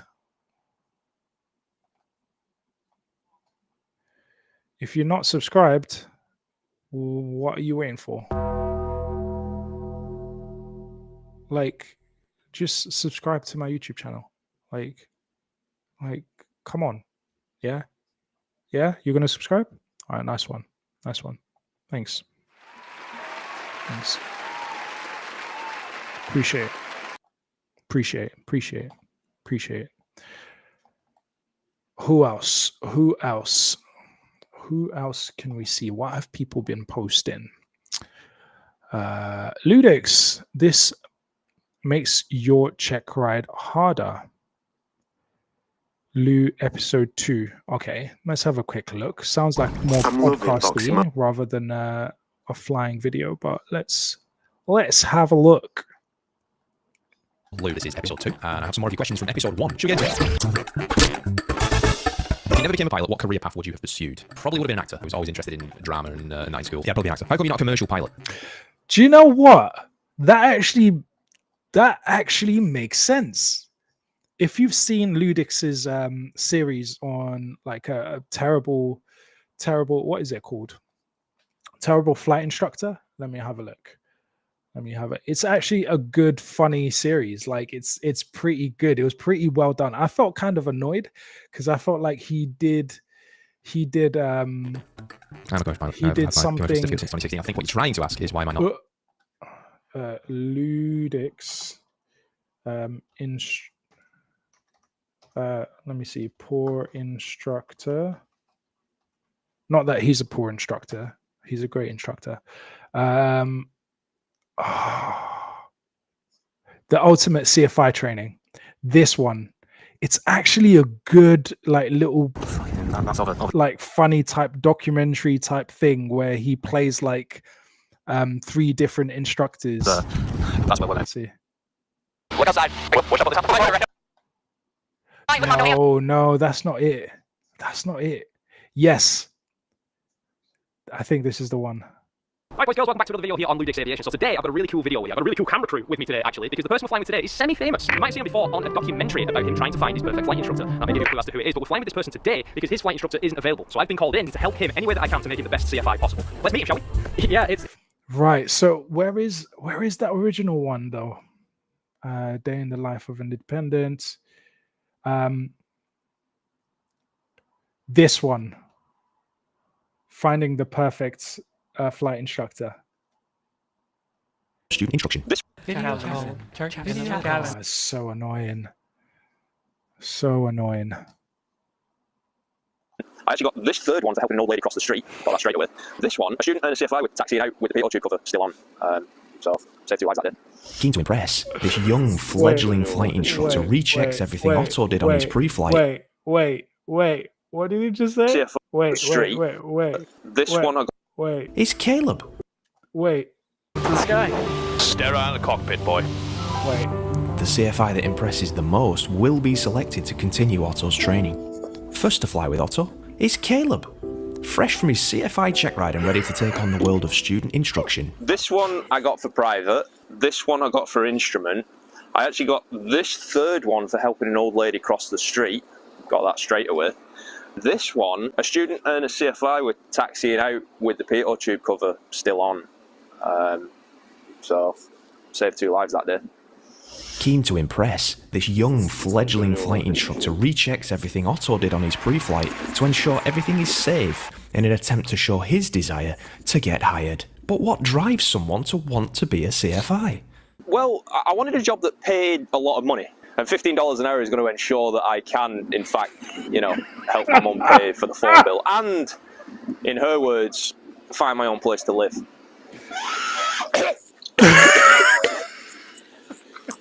It's clear. So yeah, that's a pretty cool, like, doc. Or it's kind of, well, it's not really a doc, is it? It's kind of just a little, what do I even call it? This is a parody, mockumentary style video. There you go. But it's really, really interesting, really funny to watch. So I can get why he actually says he would be an actor if he wasn't a flight instructor. So clearly he's got the skills. So do check out Ludix Aviation if you are interested in any of those videos. Let's see what else are people doing. He keeps what is in his shirt when he flies. What? What's that about? Mission Bush Pilot, 1 hidden trick to outsmart in PNG's deadly weather. What is that about? Hey guys, we're here in Maruyama today. We're heading back to Garoka, an hour and 10 or so minute flight. We're going to go ahead and get started, and I'm going to share with you guys what my plan of action is for today, because there's a lot of clouds out there. And I want to see if I can do the whole flight without going into clouds, and then explain a little bit of why This is my last flight of the day. I started today at 5 in the morning. It isn't going for very long. Following. Your workflow is important to us. Yeah, not important to me though. Come on, relax. No free adverts. 267 November Tango Zulu taxi. Like the places that this guy flies is just incredible. Like I one day definitely on my bucket list. I would say to fly out there. I would probably have to bring a change of underwear though, because damn. And we are going to be rotating at 56 knots today, getting out of here. We are set, indicated, and verified at 20 degrees of flaps. All good. Our trims are good. Our abort. We'll be 40 knots by the third cone on the left, or we'll abort on the runway after takeoff. Considering EPL. Really important having the abort point. In fact, I was flying on Saturday a couple of days ago, and I forgot to set the abort point. And I've talked about this in a previous episode. So important to set your abort point. So I'm glad I've seen this because it's a good reminder. Considering feather, pull off, and shut off. Emergencies, masters, 85 and 80 full flaps. Emergencies, masters, crack my door. Okay. Ignition condition flaps 20, fuel harnesses, and prop.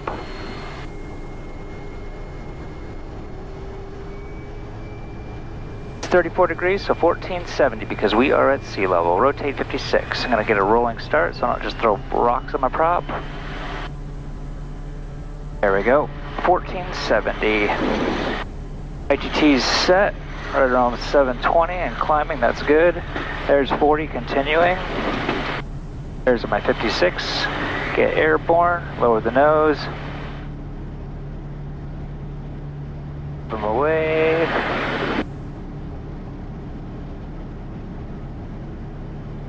We'll pull the IGT just back to 740. This plane always likes to go above for some weird reason.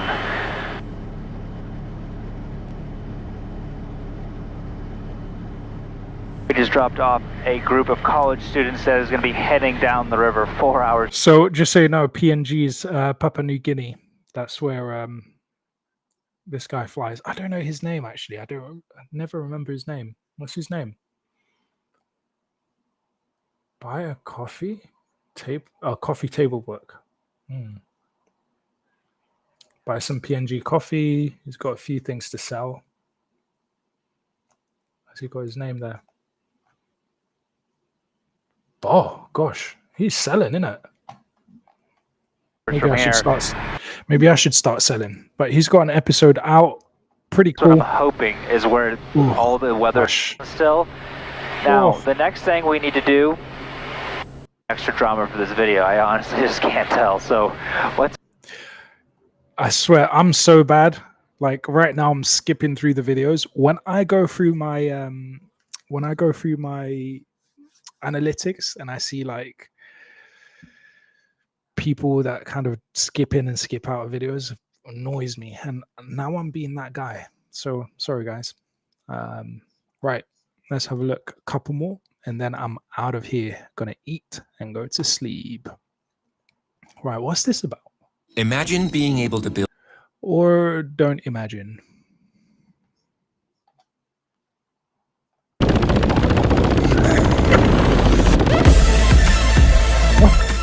We're doing a ribbon cut this episode with Dynamite Dave in his beautiful 1930 Waco INF.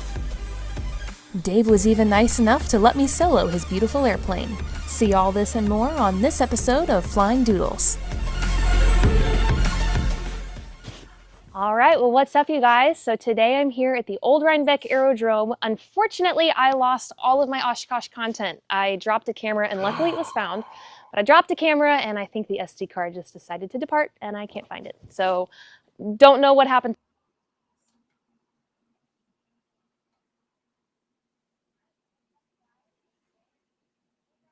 No. No. No. I've had that happen to me before. Season 2, Learning to Fly on the Future Pilot 901 video, Future Pilot 901 channel, YouTube channel. I did the initial edits, saved everything. I just had to go back and like add finishing touches, and then my SD card got corrupted. Yuck. I was so ticked off. I don't know how she can smile about it, because it's so painful. At some point it will happen to you. If it's not happened and you're a content creator, at some point it will happen to you. It's so painful. So it's probably at the TBM booth in the mulch somewhere. I had Cole go look for it, and I was really bummed too. I got the Lockheed Constellation, I got the blimp, I got some really cool stuff on it, but it's just gone. But see, that's why when you're traveling around, you need to have a way of backing stuff up straight away. But yeah, if you're interested in seeing more of this video, go check them out. That's potentially rain. And Just 12 short. you can see the channel here, Flying Doodles. This stunt is legendary, is the title.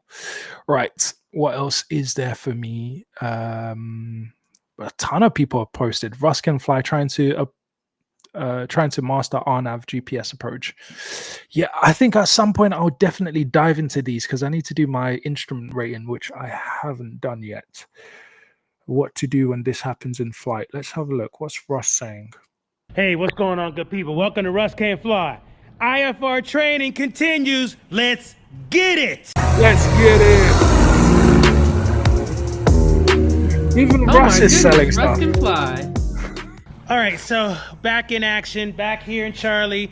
I'm gonna do my pre-flight real quick and go get Vanessa, and we're gonna train today. Now, one of the things that's been crazy is that there's been all kinds of stuff going on, so the training has been really, really spaced out. And no fault of either of ours, you know, Charlie's fine, we're fine, everything's fine.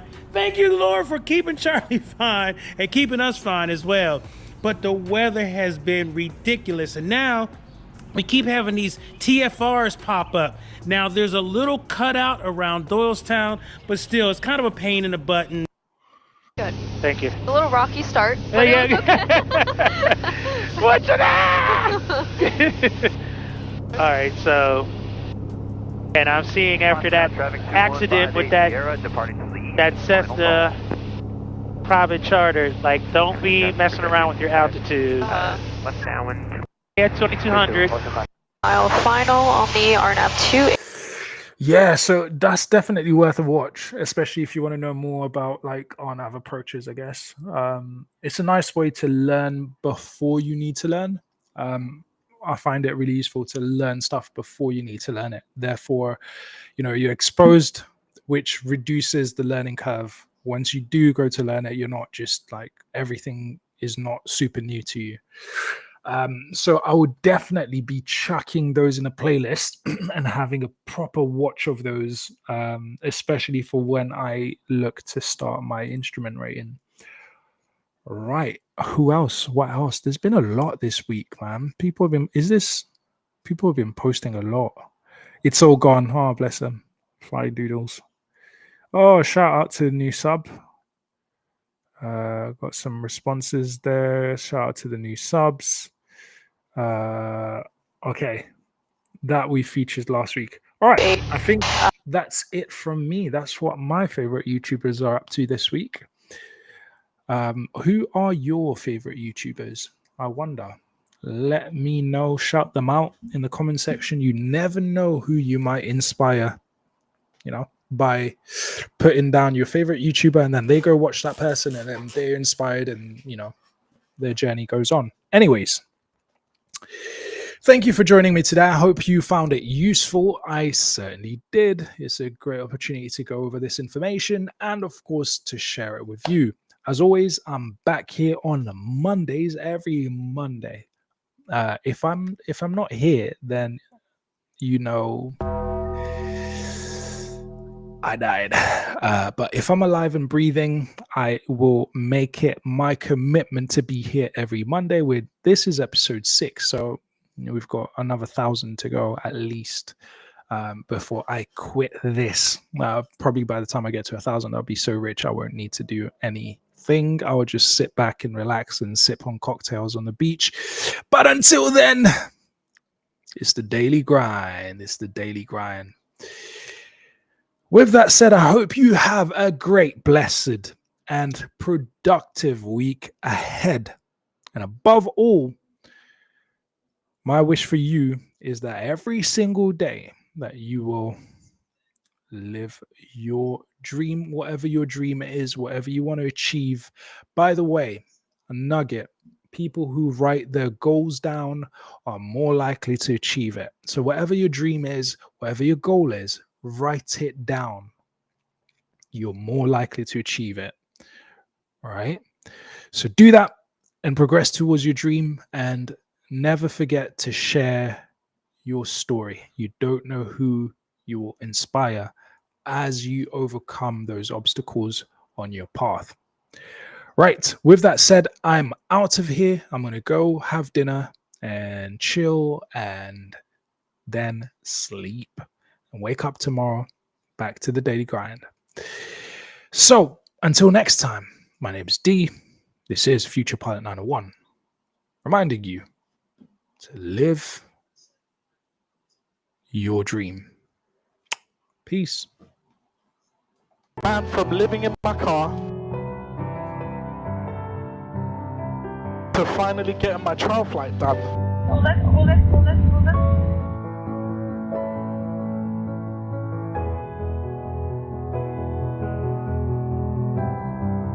To being in this moment. Hey, come on. Well done. Was it worth the sacrifice? Oh man. Pull back. May pull back more. Hold it there. Pull back. 52 Southern radar 130. A bit more.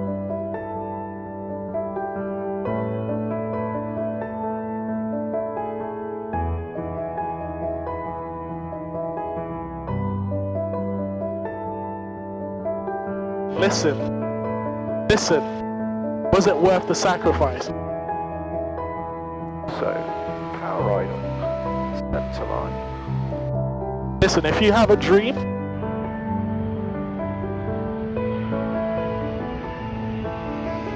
it's down to you to make it happen, man.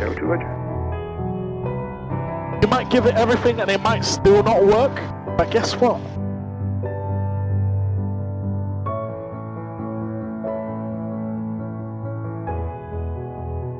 The journey makes you a better, stronger person.